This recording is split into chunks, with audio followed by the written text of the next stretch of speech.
What if Naruto was Poseidon?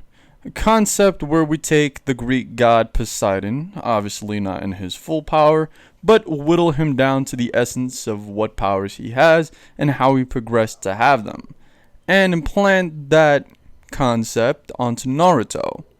Obviously, he would not be the only esque of this god, since we'd have three people, or two people just like him, three including himself, be the start of the gods in the Naruto universe. Obviously, in this universe, the Titans would also exist and would change the Naruto system as we know it.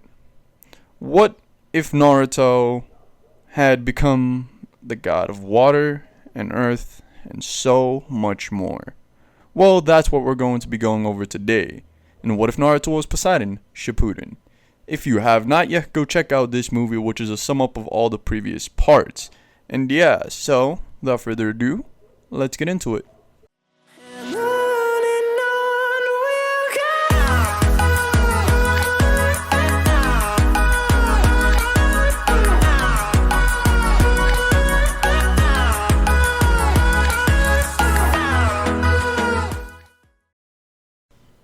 Naruto and Jugo wouldn't have much time to settle back into Leaf Society, or at least this for Naruto and Jugo adapting as a whole, when they would be called into the Hokage office rather drastically by Amo basically demanding they move immediately. They would rush, not even prepared for the situation, to get to the Hokage office, and when they do, it would be revealed to them by Tsunade, the current Hokage, that there had befalled a horrible accident on the sand.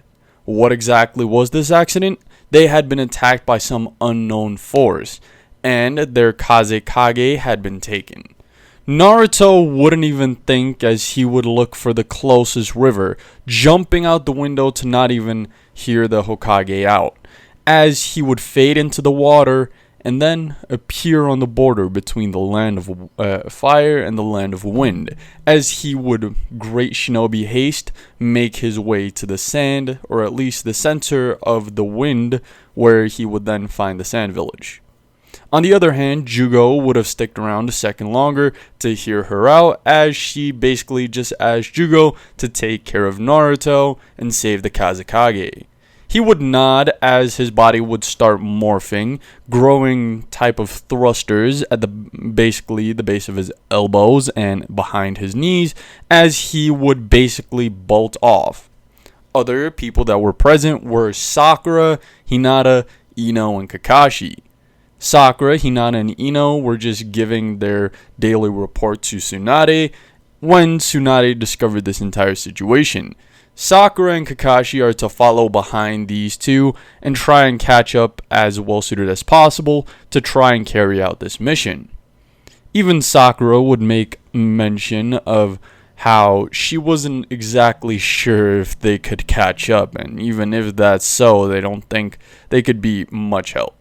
Kakashi would go, because this is still an order from the Hokage, as Hinata would just kind of blush. See, she had proclaimed her love to Naruto earlier, but there had only been a single interaction between them apart from today, since he had returned from his training period. So, as Sakura and Kakashi set off, they do forget quite a bit of equipment, but Sakura had her medical kit handy, so we won't have a problem in the Kankuro case. As Naruto would appear, at least at the sand, he would basically find Kankuro laying outside the gates. He would bring him in, as he would basically see Shinobi trying to help him. Naruto can't do much to stun the poison, as even the Sand's leading medical ninja, Lady Chiyo, tried, but inevitably failed.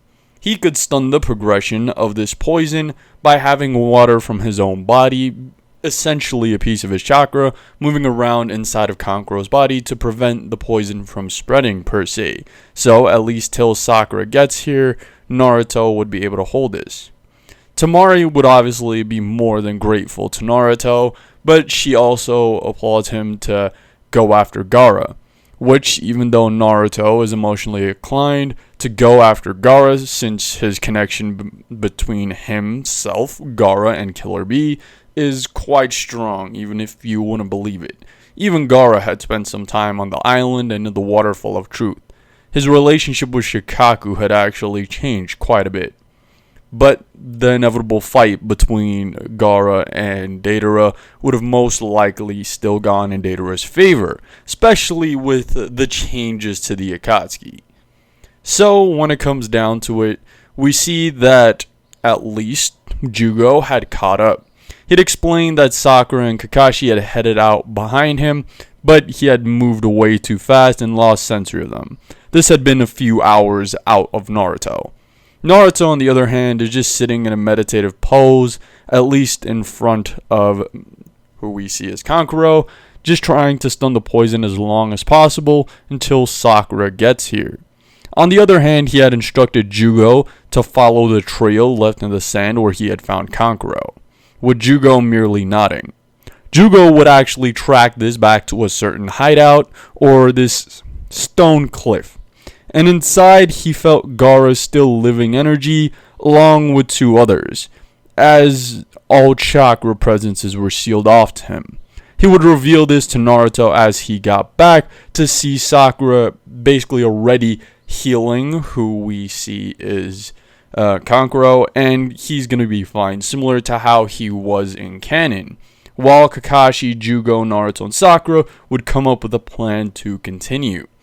Sakura would basically say that she would catch up to them and that they should most likely try and go to fight off with the captors of the Kazekage, since she doesn't believe she would be much use.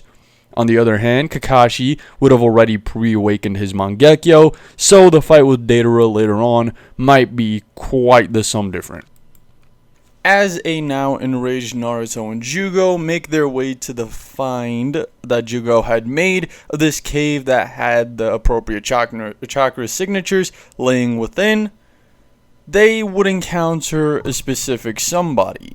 This specific somebody had a long black cloak with the red clouds on it. He had also had two blazing red eyes that spun in a circle. And moments upon Naruto and Jugo encountering this person we know as Itachi Uchiha, they would be in a world similar to our own. But the problem is they'd be chained to a tree, each in their own form of this world, as the colors around them shift to black and white. As only mere seconds have passed, Itachi would try, or at least attempt, to start the torturing process within the jutsu we know as the Tsukuyomi, but it would basically not work, as Naruto had not only freed Kurama from his seal, which prevents him from falling under low-level genjutsu or even some high-level genjutsu, but this didn't work for some reason, even though it would commonly be regarded as one of the few genjutsu that would work on Jinchuriki. On the other hand, Jugo was also able to break out. This is curious, and with little to no effort, Naruto and Jugo are able to dispatch this Itachi, when something would happen. Another man would be revealed as this weird substance is removed from his body. He had been some form of clone of Itachi, and he was actually a shinobi from the sand, which of course is very curious. So they're able to put it together that Itachi had used some sort of genjutsu, which we as an audience would also recognize as why this genjutsu, known as the Tsukuyomi, was able to be broken out of, at least for Jugo, since Jugo is not a Jinchuriki to our knowledge. But he has a great connection to what we know as nature energy, which might have been the reason he was able to break out. We'll elaborate more on that later. As we continue, they would basically run across another group who had themselves fought against the clone of Itachi's partner, Kisame Hoshigaki. Of course, the green beast of the hidden leaf, or Might Guy, had forgotten who this was. And as Naruto would bring up the name Kisame, of course it would snap back into Guy's head. Oh yes, The man I had fought in the Leaf oh so many years ago, only earning a shrug and basically a claim that it was only 3 years from Naruto. Guy would shrug it aside as they come up with a plan. With the help of Jugo's natural sensory skill and Neji's precise Byakugan location, they're able to distinguish that there are multiple seals placed around the area that must be removed at the same time. Naruto didn't waste much time as he created clones to do it instead. Obviously, Null advised by Guy to not do so. He would retract this action, as Guy's team would instead pull these seals, as Naruto and Jugo might just stay at the entrance and do the same.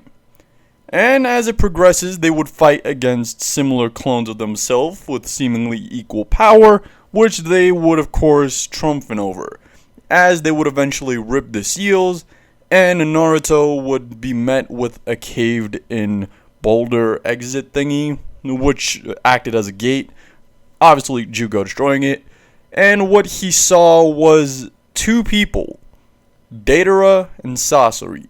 Deidara more specifically was sitting on the seemingly lifeless body of Gaara, which was more than enough to send not only Naruto, but Jugo into rage. Of course, Naruto's temper is untapped, as the Waterfall of Truth only had him get rid of what he regretted. His rage was never really something he regretted having.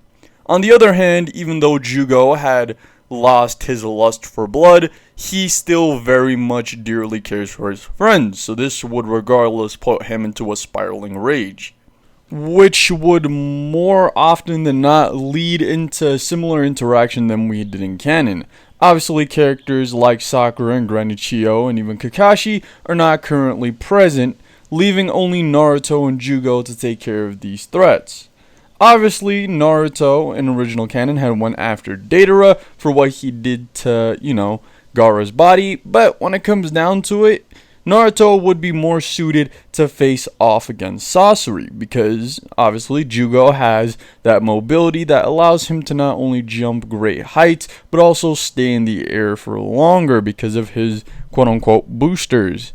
As we then see them split off, obviously Deidara taking Gaara with Naruto commanding Jugo basically to follow suit and get Gaara back. Jugo didn't even need this command, as he would have done this regardless, as he sees Gaara as one of his close friends. On the other hand, Naruto would start his face-off with Sasori. And yeah, that's where we're going to leave it off, guys. We're actually going to get into the fight and a lot more in the next part. I really do know y'all wanted like a longer part, but I'm going to go after over so much in the next part. So after this, I do hope y'all like and subscribe. And yeah, I would like to give a quick shout out to all the members that help this channel grow and sustain itself. And yeah, without further ado, this has been your boy Six. Peace. 1, 2, 3, let's go!